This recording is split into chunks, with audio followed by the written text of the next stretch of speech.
visit or work with Parker's Kitchen. Your support makes a difference. You've helped us rank as best workplace in America.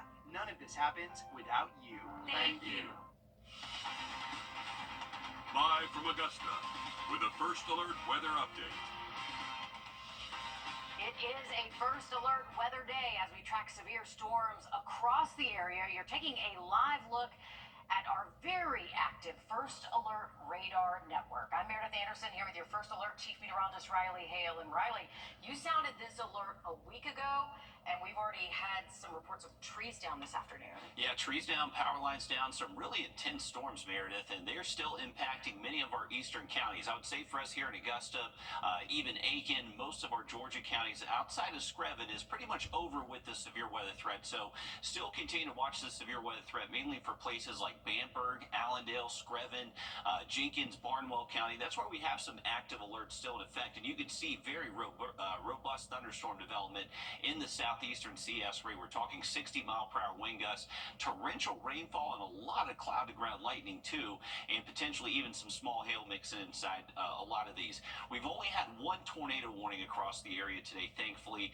and it looks like most of those storms pushing through for the rest of today should generally stay on the severe thunderstorm side. You can see a lot of storm reports across the region with these storms today, including a number of these reports right here in the CSRA. Actually, power lines down over in Martinez in the Crystal Creek subdivision.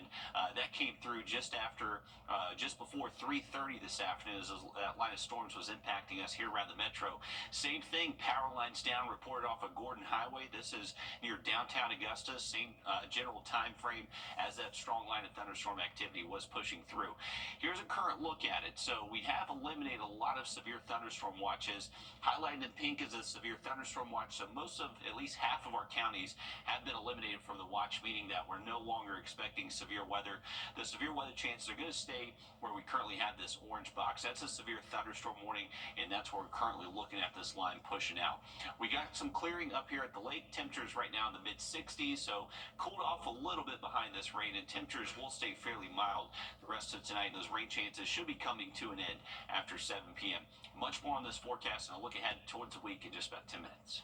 All right, thanks for that, Riley. As the storm continues to roll through, we're on your side with real-time weather alerts to keep you and your family safe.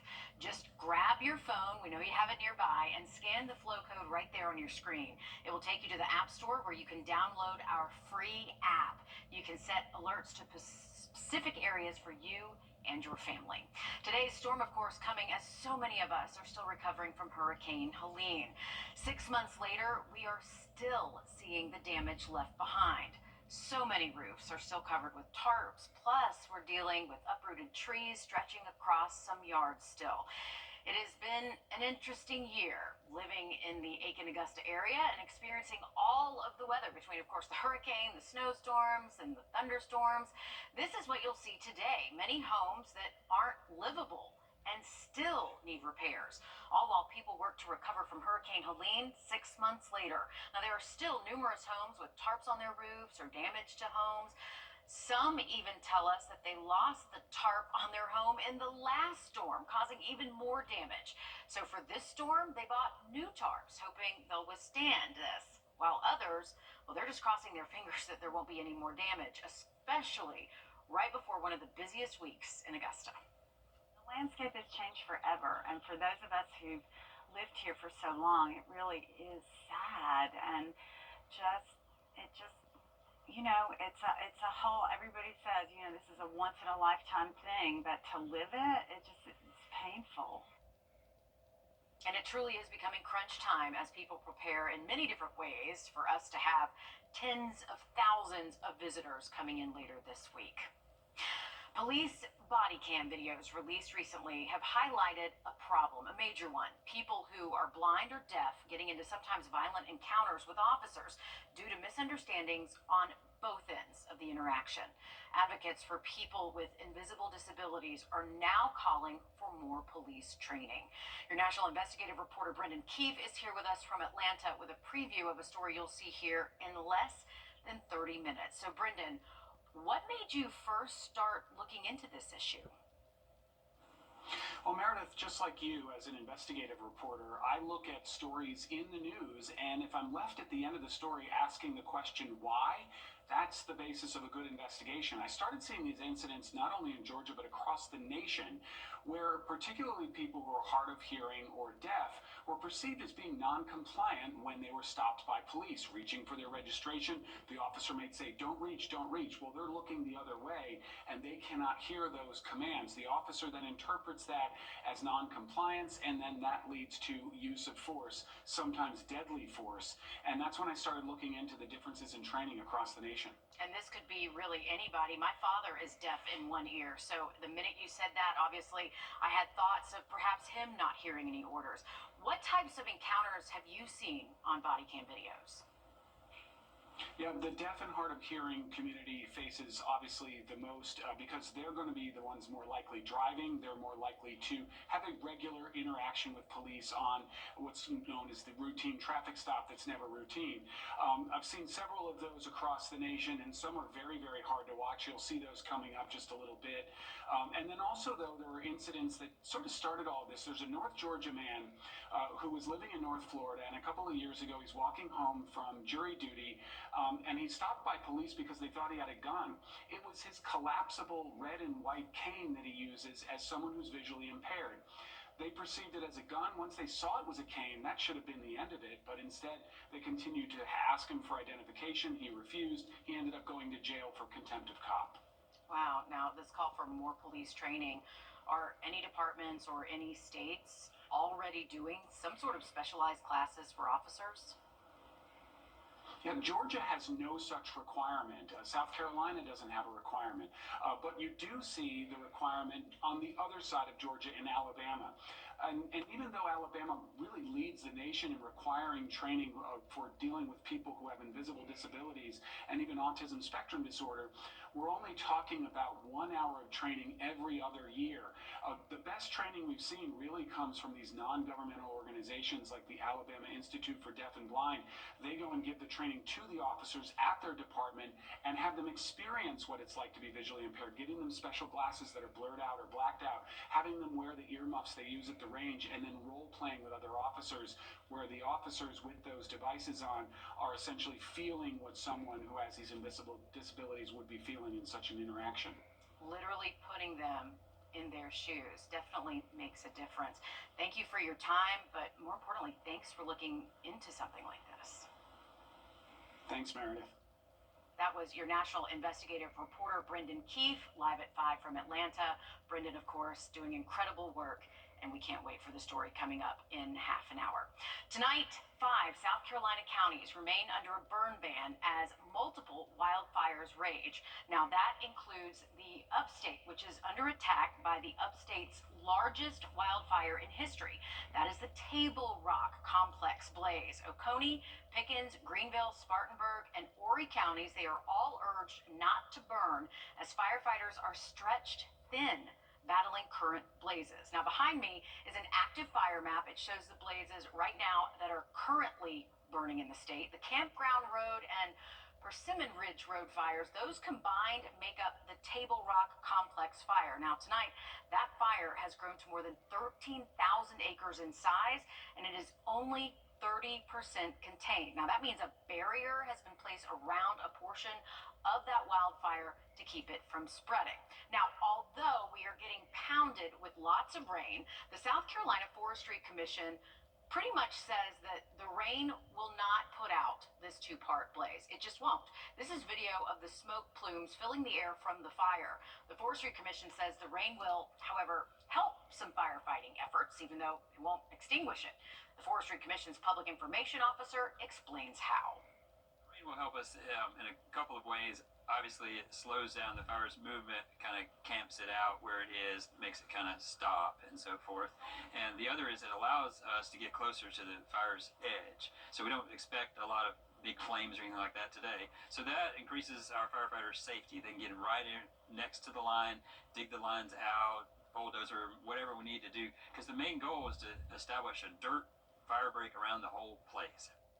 So far, officials say more than 500 firefighters, nearly 300 fire engines, 4 helicopters, and numerous other agencies are involved fighting this fire.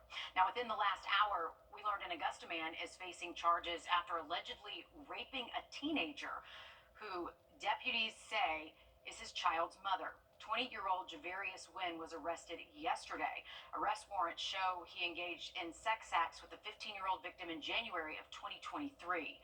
Wynn is charged with statutory rape and aggravated child molestation. He's being held without bond. Tonight, 2 Edgefield County men are behind bars facing child sex crimes in separate incidents. That is Richard Stevens Jr. on the left and Brandon Brown on the right.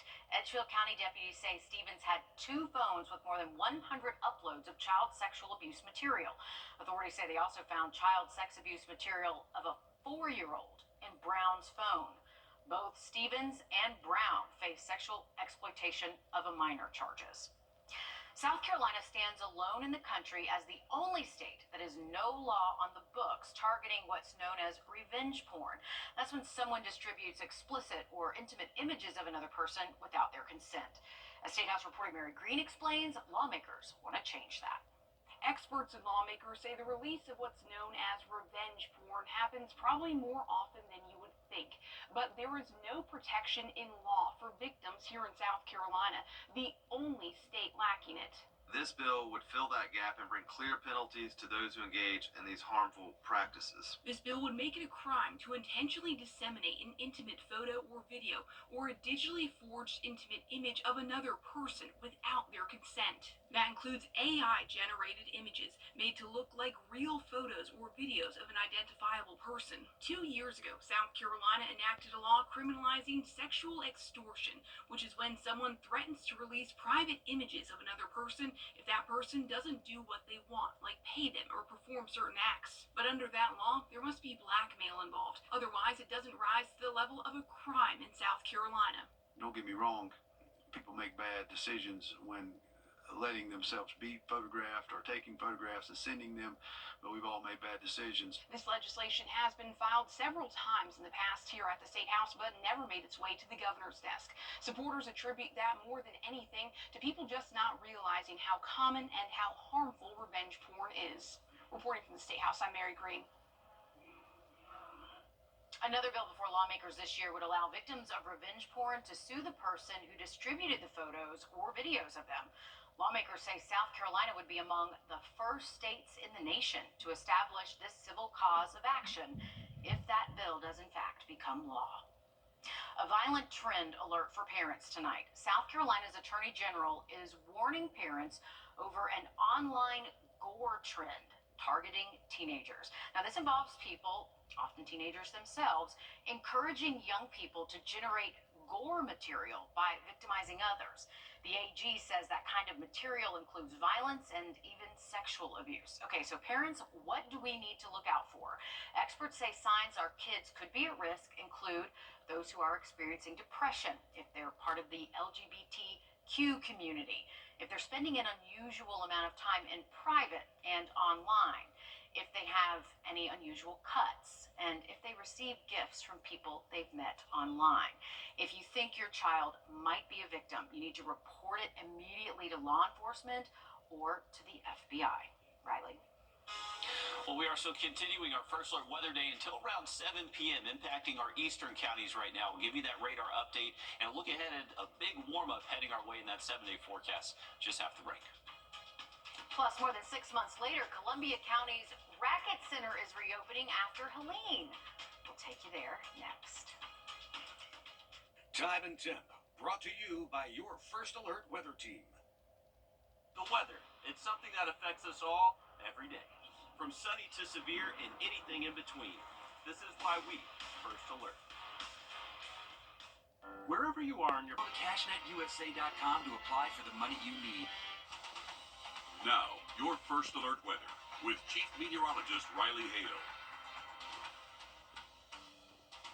Well, Welcome back, folks. It's been a very busy afternoon. Keep an eye on severe thunderstorms across the region. This was actually our view of the severe thunderstorm as it passed by our Thurman Dam cam. Had some really intense winds and actually 55-mile-an-hour wind gusts reported in Washington, Georgia, over in Wilkes County, not too far away from this camera. So we've had reports of a number of trees and power outages across the area, and these storms are still impacting many of our southern and eastern counties like Bamberg, Allendale, Screven County.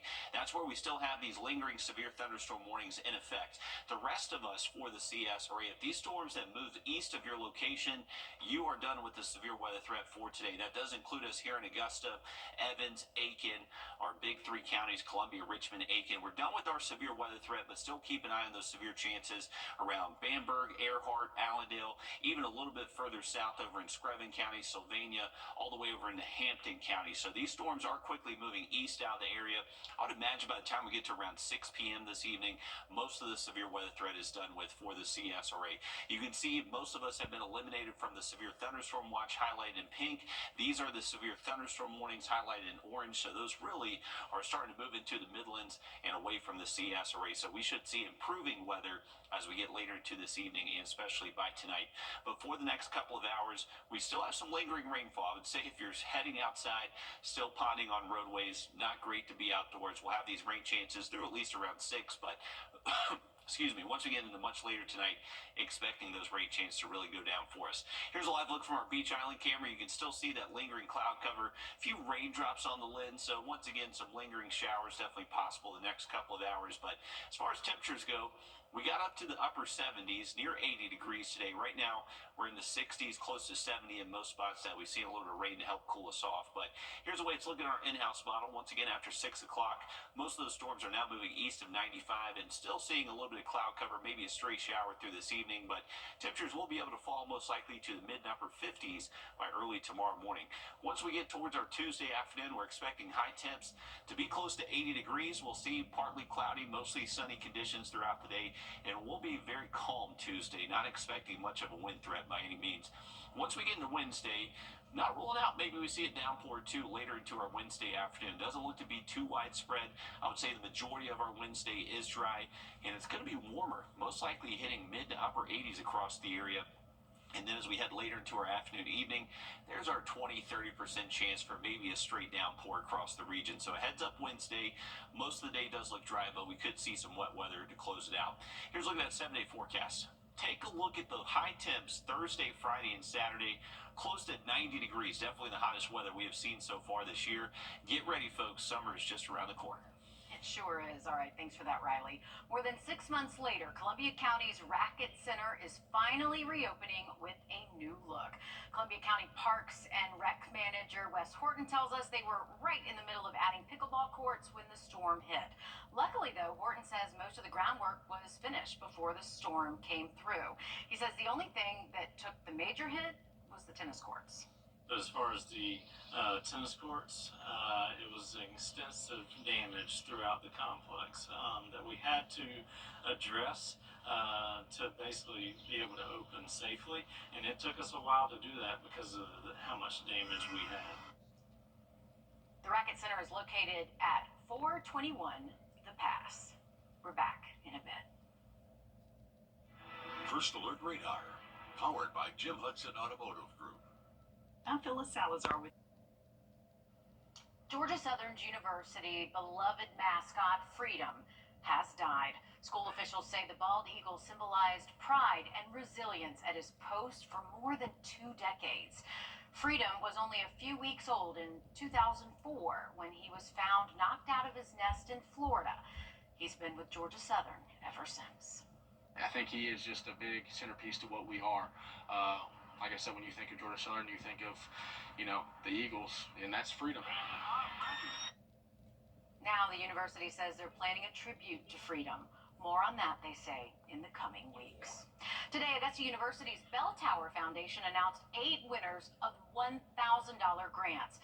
The cash will fund a variety of efforts, including screenings at free and low-cost clinics for men, women, and children, hands-on STEM projects for local elementary school students, art therapy for patients at the Children's Hospital of Georgia, and even a support group for graduate students experiencing grief. and we're so excited. This was our first year. We had the inaugural Augusta Impact Grant, so we were able to fund $8,000 worth of community projects. The Bell Tower Foundation is a student-run organization at AU looking to strengthen the sense of community in Augusta. Riley. Well, we just got another report of a tree down on Highway 278 near Red Oak Road. This is in Barnwell County, just south of Barnwell, in between Barnwell and Klein. So there may be some traffic issues there in central Barnwell County. Still keep an eye on some really strong thunderstorms. We'll have that radar network update for you just after a short break. Georgia's heavy truck traffic leads strong.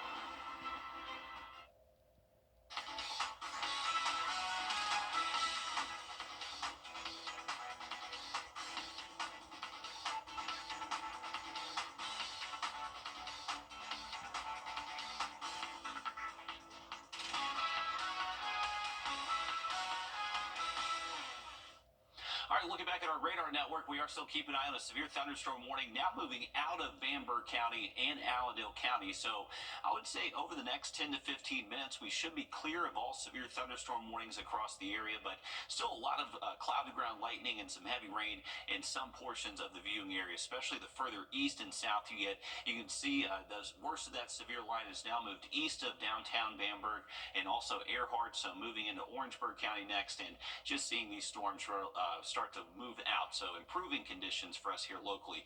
Now we do have no first alert on Thursday, so we'll go back to this. Let's take a look at this. So closer to home, we do have a flood advisory in effect for Augusta. This stays in effect until 5:45, and we actually had reports of some flooding on 520 in a few spots, so be safe if you are heading out for the rest of tonight. We're dry here in Augusta over the next hour, and we should see improving conditions tonight. Much more coming up just after a short commercial break. Introducing the First Alert Radar Network. With up to 10 times the resolution of other local radars and technology that can pinpoint right down to your street. First just got faster. Insurance companies across our area are now using drones to inspect roofs without your knowledge, and many are canceling homeowner policies based on roof condition. Hey guys, it's Anna Christina here for Roof Savers. If your roof is showing signs of aging with black streaks, algae, moss, or missing shingles, it could cost you more than you think. Don't take the risk of losing your insurance. Let Roof Savers help. Our three-step process extends the life of the asphalt shingles on your roof by 17 years with just one application. First, we can clean your roof, removing dirt, algae, and those unsightly black streaks. Then, we perform a roof tune-up, replacing missing shingles and fixing nail pop-ups. Finally, we apply Renew at 17, giving an additional 17 years of life to your existing asphalt shingles. Don't risk getting a cancellation letter from your insurance company. Call the number on the screen now to see if your roof qualifies. Roof Savers. Save your roof, save your money. Hey Georgia, have you heard the news? The state's hands-free law is saving lives. But more lives can be saved if everyone would put down their phone when they are behind the wheel. And if you don't comply with the law, Georgia law enforcement officers have a simple solution. Hands-free, or we will hand you one of these. Smartphones make our lives easier, but they can also put our lives at risk by taking our focus off the road. That's why the Governor's Office of Highway Safety reminds you to know when to hit send. SRP Federal Credit Union, we're not just a financial institution. We're here to make a difference. We proudly donate to local schools, helping create more opportunities for the next generation. Our free financial seminars give people the tools they need to achieve financial confidence. Become a member today and experience the difference of a local credit union that's truly for you and our local community. SRP Federal Credit Union, your local credit union for our local community. Good things are happening at SRP. Trust Chief Meteorologist Riley Hale for your First Alert. Marcus Kitchen is my new daily coffee stop. Gourmet beans are freshly ground for every cup. Get your own cup of great tasting, freshly brewed coffee at Parker's Kitchen.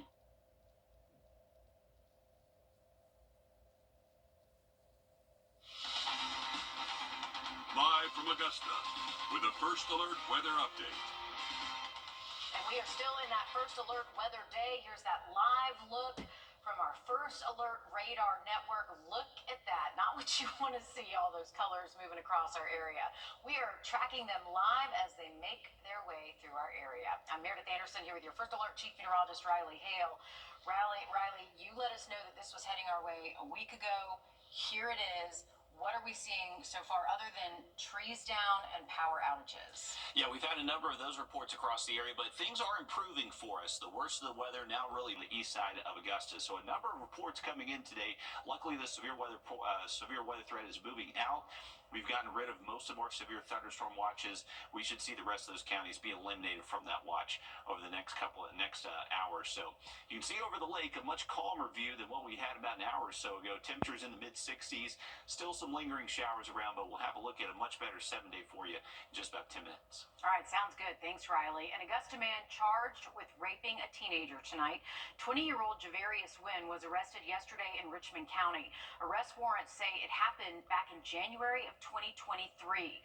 Wynn is charged with statutory rape and aggravated child molestation. He is being held tonight without bond. Tonight, 2 Edgefield County men are behind bars facing child sex crimes charges in separate incidents. That's Richard Stevens Jr. on the left and Brandon Brown on the right. Edgefield County deputies say Stevens had 2 phones with more than 100 uploads of child sex abuse materials. Authorities say they also found child sex abuse material of a 4-year-old on Brown's phone.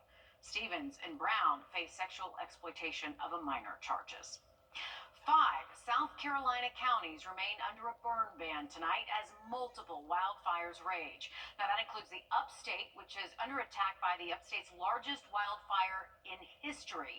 That's the Table Rock Complex blaze. Oconee, Pickens, Greenville, Spartanburg, and Horry counties are all urged not to burn tonight as firefighters are stretched thin battling the blazes. Now behind me is an active fire map. It shows all of the blazes that are currently burning in the state of South Carolina. The Campground Road and Persimmon Ridge Road fires combined make up the Table Rock Complex fire. Tonight, the fire has grown to more than 13,000 acres in size. It is only 30% contained. That means parts of the wildfire are isolated to keep it from spreading. Now, although we are getting pounded with lots of rain tonight, the South Carolina Forestry Commission says it will not put out this 2-part blaze. It just won't. This is video of smoke plumes filling the air from that fire. The Forestry Commission says the rain will, however, help some of the firefighting efforts, so that's good. The Forestry Commission's public information officer explains how. The rain will help us in a couple of ways. Obviously, it slows down the fire's movement, kind of camps it out where it is, makes it kind of stop and so forth. And the other is it allows us to get closer to the fire's edge. So we don't expect a lot of big flames or anything like that today. So that increases our firefighters' safety. They can get right in next to the line, dig the lines out, bulldozer, whatever we need to do. Because the main goal is to establish a dirt fire break around the whole place. So far, officials say more than 500 firefighters, nearly 300 fire engines, 4 helicopters, and numerous other agencies are already involved. A busy day at the Georgia State Capitol as bills are put on a fast track to the governor's desk before the end of the legislative session. Your Georgia State House reporter Abby Kasoris explains. Right off the bat, looking over the agenda, 2 bills caught our eye. Priority bills for the heads of both of the chambers. Fast votes and quick transmittals, signaling we're nearing the end of session. And there are concerns about what can get over the finish line. All in favor of the passage of the bill will vote yes. Facing a vote, a highly controversial bill banning trans women from competing in girls' sports from kindergarten to college. Republican Representative Josh Bonner shared a story about a fight at his daughter's school. That boy pretending to be a girl jumped my daughter. A busy day at the Georgia State Capitol as bills are put on a fast track to the governor's desk before the end of the legislative session. Your Georgia State House reporter Abby Kasoris explains.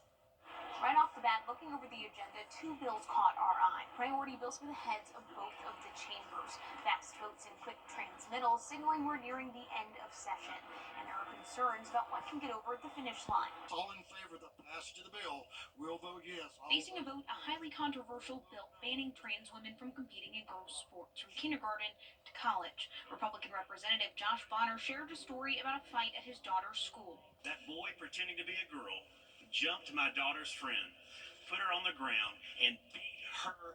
It took 4 individuals to pull this boy off of my daughter's friend as he pounded her head. So don't tell me there is no advantage. While Democrat after Democrat took to the well in opposition to the bill, Georgia Equality Director Jeff Graham watched as lawmakers voted to support the measure and immediately transmitted to the Senate. He says this bill is just a diversion from real issues. When we could be talking about jobs, the economy, guaranteed access to health care, affordable housing, these are a lot of issues that got shoved to the side during this legislative session so that we could focus on who gets to play in sports. Passage, a priority for Lieutenant Governor Burt Jones, who was leading a vote across the hall on the House Speaker's priority bill, the last of his school safety priorities, following the shooting at Appalachia High School. I would ask you to please join with me and let's honor the deceased. State Senator Bill Cowser seen tearing up in the well. Senators ask for a moment of silence. Christian Angulo, Mason Skirmerhorn, Christine Irami, and Richard Aspinwall. After privacy concerns from parents, Cowser changed the language of the bill. He says the bill no longer creates a statewide database under GMA to track concerning students who may move schools. Members of the wider community left disappointed. We really need this passed. If we would have had this, a couple years ago, this could have been prevented. Lawmakers with their backs against the wall. Friday is the critical sine die deadline. In Atlanta, I'm Abby Kasoris. One misunderstanding can be deadly during a police interaction, for officers or for the public. That's why some states are now training law enforcement to communicate with people who are blind or maybe hard of hearing. Your national investigative reporter, Brendan Keefe, has the video of a visually impaired man arrested after police thought his cane was something entirely different. Did time speed up or did I slow down? Jim Hodges is a disabled Navy veteran. I don't recognize this word, I don't remember this pain. I go out of my way to not appear as I have a disability. So I had to walk up to jury duty in the darkness, so I took my navigational aid with me. Hi there! Hodges was walking back from jury duty when he was stopped by deputies in Lake City, Florida. What is your suspicion? It looks like you're carrying a gun in your back pocket. I'm stopping to make sure you're carrying it properly. You don't have you to... ensured that it's not a firearm? No, you keep turning so I can't see it. You don't have to be a to me. Well, you're being one to me. No, sir, I'm doing my job. Am I detained? Yeah, you are. What's your name and date of birth? It does not matter. Yes, sir, it does. Do you have a crime? Would you like me to Call your put you in? supervisor, He's right here. And her suspicion was that you were armed, okay? And she's asking for your ID. Well, now she has verified that I am not armed, okay? So there is no crime. Your ID or not?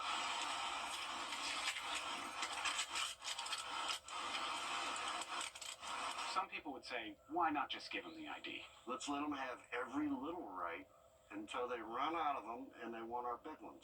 There you go. Thank you. So you're legally blind? Yes, I am. Okay. All right, Mr. Hodges. Was that hard? It's gonna be. I want your name and your badge number. I'm not putting him in jail for resisting. Okay. So how long were you in jail? 26 hours. Most law enforcement stops start with sound Drive up the white Tesla. Come on out with your hands up. and verbal commands. Deafness is another invisible disability.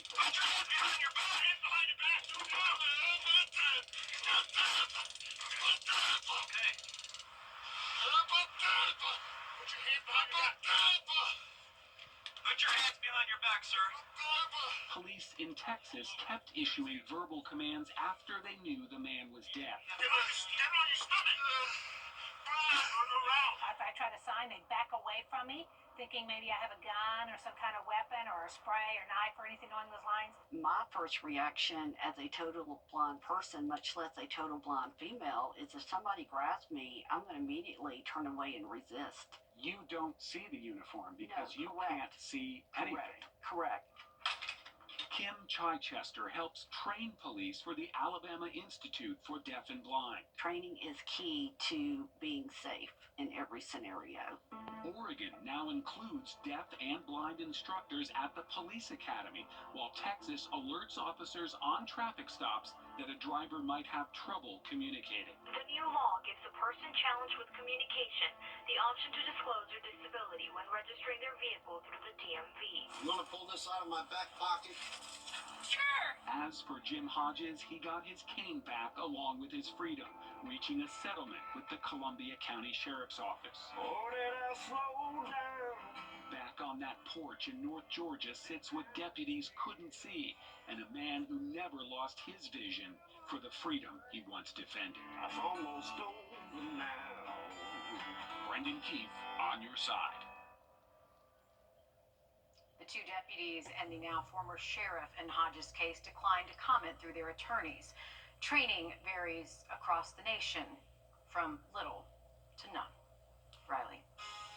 Well, we are still tracking some lingering rain in the southern CSRA, but we are done with our severe weather threat. All severe thunderstorms have moved east of the CSRA. Just some lingering rain, and we should be cleared by tonight. Have an update again for you just after a short break. Time and temp, brought to you by your First Alert weather team. This is not you. Till the next front arrives Sunday, and that will bring us a decent chance for thunderstorms again. All right, thanks for that, Riley. Tonight video shows the moments before a man riding a horse tries to enter a bar in downtown Augusta. Now, this video has been getting a lot of chatter online and on social media with many unanswered questions. You know, it's one of those stories you have to see to believe, right? Drinkers at the bar, they're standing in disbelief as you can see that man tries to get in the door at Stillwater Tap Room in downtown Augusta. The folks at Stillwater say they approached the man on the horse and he left. But we hear he showed up at a couple other places downtown over the weekend. A strange sight, right? But hey, sometimes you see strange things in downtown Augusta. So you're out somewhere and you realize there is something on your home computer that you desperately need. I'm Jamie Tucker. Coming up, I'm going to show you how to access your home computer from anywhere in the world. First Alert Radar, powered by Jim Hudson Automotive Group. Serious truck crash? You'll need 622-2774. 1-800-622-2774. Call now. Hey guys, it's Anna Christina here for Roof Savers. It's that time of year again, the perfect time to invest in your home. And what's the most important investment for your home? Your roof. If you've been worried about the age of your roof, missing shingles, black stains, or even leaks, I've got great news for you. There's a scientifically proven solution that extends the life of your roof by 17 years with just one treatment. Don't wait until it's too late. Call the team from Roof Savers now for your free roof inspection. Roof Savers, save your roof, save your money. An 18-wheeler's most precious. These days, we all have information on our phones, laptops, and maybe even a computer at home. And if you've never been in a situation where you really need a file on that computer at home, you know how frustrating that can be. What you might not know, there is a free tool that allows you to control that computer from anywhere. Our consumer tech reporter, Jamie Tucker, explains. I guess this has happened to everyone who works remotely or out and you realize there is something on your home computer that you desperately need. If you use the Chrome browser, you can log on to your home computer from anywhere in the world on another laptop or even a smartphone. Not many people know about this. It's called Chrome Remote Desktop. It can be a lifesaver, or at least a time saver. Here's how it works. Chrome Remote Desktop is a browser extension in the Chrome store. You'll need to set this up ahead of time by going to remotedesktop.google.com on your home computer and find it in the Chrome store. You will first set up a passcode to use when you want to connect. Now, when you're out and need to access your home computer from a laptop, just open the Chrome browser and enter that remotedesktop.google.com. On a phone or tablet, just open up the app. You'll enter the passcode that you set up ahead of time. And here's what it looks like when I access my home computer from a laptop in a coffee shop across town. I can move files just like I'm using a mouse on that computer. If I need a file, I find it on my home computer, open and create a new email, and mail it to myself. It is a little trickier on a smartphone because of the small screen, but you can still do pretty much everything you need on your computer no matter where you are. I can't tell you how many times this has bailed me out, and in fact, you can do anything on that home computer with the exception of turning it on. That's What the Tech. I'm Jamie Tucker. All right, thank you, Jamie. We have a step-by-step directions on how you can set up Chrome Remote Desktop. Just go to wrdw.com and search What the Tech, and you'll find those steps there. One of the legends in women's golf is in town to inspire the next generation of female golfers. Annika Sorenstam spent the afternoon at the Boys and Girls Club of Augusta, along with some of the young women playing in the Augusta National Women's Amateur. Your sports director, Alyssa Lyons, is live there now. Alyssa, how exciting was this for some of these young golfers? Yeah, this has been an incredible event. They put this on every year. It used to be known as Play It Forward. It is now Golf With Us, and they've actually expanded to our high school teams over in Columbia County. So we're talking Harlem, Greenbrier, Grovetown, Lakeside, and Evans. They all came out here and learned from Annika and Susie Whaley, who both have had contributions to golf that are immeasurable. I know we have a future LPGA Tour players behind us. I know my job is often an occupational hazard, so I'm just going to get out of the way and watch these kids hit some golf balls. They are driving, chipping, and putting, and even putting together this little paint collage over in the back corner where they'll unveil. It usually has a couple of different words on it, but today was really about, learning the game of golf and knowing that the game of golf is applied elsewhere, outside of the ropes and outside of 18 holes, and you can learn a lot. First Tee Augusta and even the Boys and Girls Club of Augusta often play together or work together for many of these kids throughout the year, but this is an event that's really for them. And we know Megan Ghana, who is playing in her 5th Augusta National Women's Amateur in just a few days, grew up in First Tee. So this is an important learning experience and also an opportunity for them to give back. It's really cool. It's nice to see a full circle moment, and I know that I had people that I looked up to when I was at that age, and to think that I maybe could have an impact on someone today is really special. And I know that when you're in high school and middle school or younger, like sometimes something that a mentor says to you just sticks with you. So hopefully we're able to have an impact on those high school girls today from somebody. This is also an opportunity for them to relax, grab a couple of smiles, and put some smiles on some younger golfers' faces. We know that tournament is very strenuous. It does, when you're out there, you're playing your 18, and you want to play in that Saturday competition at Augusta National Golf Club, it can be one of those stressful moments. So being here and seeing some smiles on their faces is something that you could put a price tag on or an opportunity on, but it is a memorable experience for so many of them. And sure, it helps grow the game of golf, which is so important, getting clubs in the hands of girls as early as possible. Thanks for that, Alyssa. News live at 5. Power lines down in Augusta after the severe weather threat has pretty much ended, at least in this part. This is a live view of Skyview Drive, and you can see the wires hanging down there now. But crews are on the scene right now getting power restored for customers. But yeah, it is definitely a sign of what we went through, and thank goodness that the damage at least seems to be minimal at this point. We're back in a bit. NetCredit is here to say weather. It's something that affects us all every day. From sunny to severe and anything in between. This is why we first alert. Watch this. It's all